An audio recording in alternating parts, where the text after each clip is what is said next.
Ssaabaminisita Robinah Nabbanja era avuganyizza ku kifo ky'omubaka omukyalo w'e Kakumiro alondedde ku kyalo Kinena ku kisaawe kya Kakeeka Playground e Kakumiro. Eno atuuseyo ku ssaawa 4 n'ekitundu ez'okumakya era nga Nabbanja asimbye layini ng'abalonzi abalala era n'ayita mu mitendera gyonna.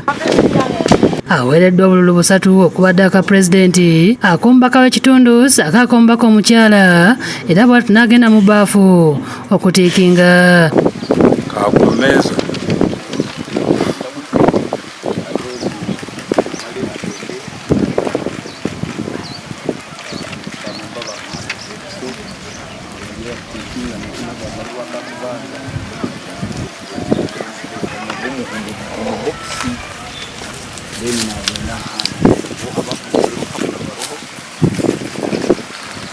Kyokka asesezza abantu bw'atuuse okulonda omubaka omukyala Kakonge n'akakwata mu ngalo ng'asoose n'akalaga balonzi n'oluvannyuma n'akuba ttiiki okweronda.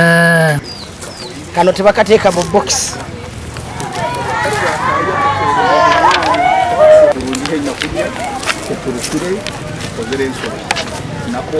Oluvannyuma ayogeddeko ne bannamawulire. Balonda abatannalonda banaye muve mu nnimiro mudduke emisinde mujje tulonde akalulu kano kubanga kansonga. Akalulu kano k'ensonga. Akalulu kano niyo entabiko entobo y'enkulaakulana ya Uganda. So abantu bagenda kuwa Pulezidenti Museveni akalulu wane Kakumiro n'ebitundu ebisigaddeyo. Ne minisita omubeezi w'ebyentambula Fred Byabakama naye asudde akalulu ke Kakumiro n'akuutira abalonzi okukuuma emirembe. Kusiima abantu kujja kuteera akalulu kandi tukumanya obuhanguzi bwaitu nkanyo akalulu kona tukwa basi abokuba tulina akalulu kawuma n'MP n'aka president nyowe nkaraba man opposite as a member of parliament wa constituency. So tukusiima abantu bataningira up kandi bahuriza message yaitu ey'okugamba teera akalulu bokubakala kateera ogenda omukohomole so buru bugenzere kurungi kandi anape baire big. Okuvaako emitiyana minisita w'ebyettaka mayumba n'enkulaakulana y'ebibuga Judith Nawule Nabakooba avuganyizza ku kifo ky'omubaka omukyalo w'emitiyana alondedde mu ggombolola y'e Kalangaalo gye bamuzaala. Asimbudde mu maka ge okugenda ku ssomero lya Kalangaalo Church of Uganda Primary School walondedde ng'enkoko agikutte mmwa. Eyo naye wabaddeyo okutaataaganyizibwa kw'obuuma era okulonda kutandise zigenda mu ssaawa 6 ez'emisana naye abalonzi bakujjombedde. Minisita asimbye layini ng'abalonzi abalala n'aweebwa obululu okugenda okulonda.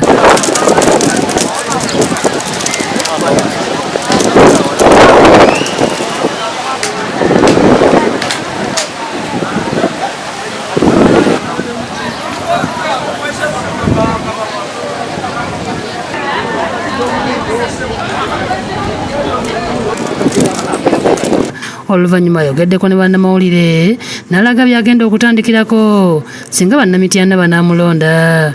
Nebaza abalonzi olw'okujjumbira okulonda mbasuubiza kubakolera nga bwe mbadde mbagamba okusaka n'okufuba okutumbula ebyennyingiza mu maka nga buli omu ayinako kyakola.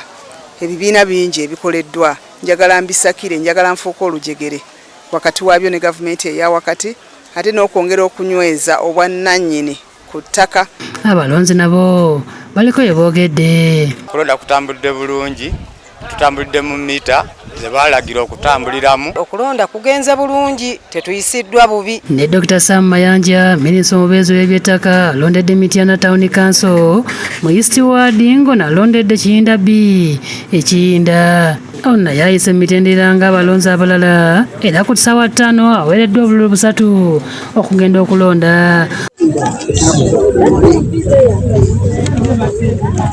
Oluvannyuma lw'okulonda minisita Mayanja ayogeddeko ne bannamawulire ng'asimya akakiiko k'ebyokulonda olw'engeri gye kakuttemu omulimu gw'okulondesa wadde nga mu bitundu ebirala wabaddeyo okutaataaganyizibwamu.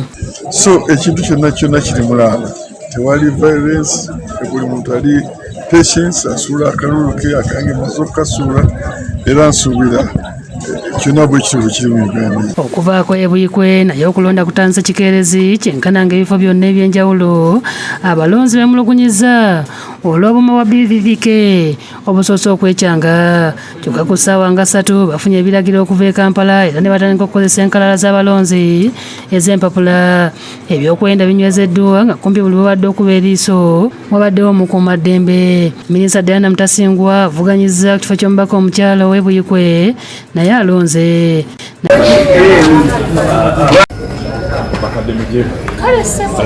Gumya bannayuganda nti security eri gulugulu ate twagala okulabula bonna abali eyo abaagala okuleeta akavuyo akalu ka mirembe. So tubasaba bannayuganda bonna naddala bannabuyikwe tukume emirembe